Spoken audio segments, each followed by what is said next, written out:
So many people simply buy the items they need at the price they are given. It's a very sad state of affairs when the game is really open to all. You don't need an invitation. And it is a game, the game of bargaining, to be played seriously, and I hasten to add, politely. And elsewhere it is common for the shop owner to offer the prospective buyer tea or sweetmeats and engage in polite conversation before commencing the business. This eminently civilized tradition has a practical purpose, allowing the buyer to observe the wares for sale. It is considered impolite not to accept, though it does not imply obligation on the part of the buyer. Whether this particular custom is part of the culture or not, it's wise for the buyer and the seller to greet one another with smiles and warm salutations, like gladiators honoring one another before the battle. Bargaining is expected all over Tamriel, but the game can be broken if one's offer is so preposterously low that it insults the shopkeeper.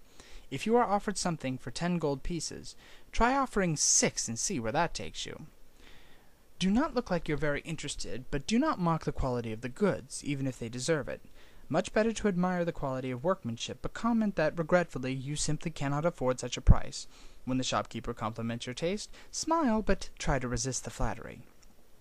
A lot of the game depends on recognizing the types of shopkeepers, and not automatically assuming that the rural merchant is ignorant and easily fooled, or the rapacious city merchant is selling shoddy merchandise.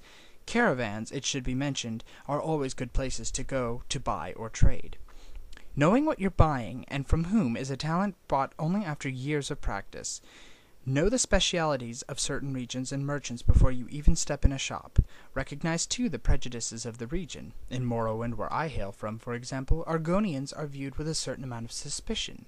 Don't be surprised or insulted if the shopkeepers follow you around the shop, assuming you're going to steal something. Similarly, Nords, Bretons, and Cyrodiils are sometimes treated coolly by merchants in the Somerset Isles. Of course, I don't know any shopkeepers anywhere, no matter their open-mindedness, who aren't alerted when a Khajiit or a Bosmer enters their shop. Even Khajiit or Bosmerian shopkeepers. If you see something you really like or need, buy it then and there at the best price you can get. I cannot tell you how many times I passed up a rare and interesting relic, assuming that I could find it elsewhere in the region, perhaps at a larger town, at a better price. Too late I discovered I was wrong, and when I returned to the shop weeks later, the item I wanted was gone. Better to get a great purchase at a decent price and discover it again at a worse price than to miss out on your opportunities for ownership. Occasionally, impulsiveness is the best buying strategy. Sense the moves of the game, and everyone can win.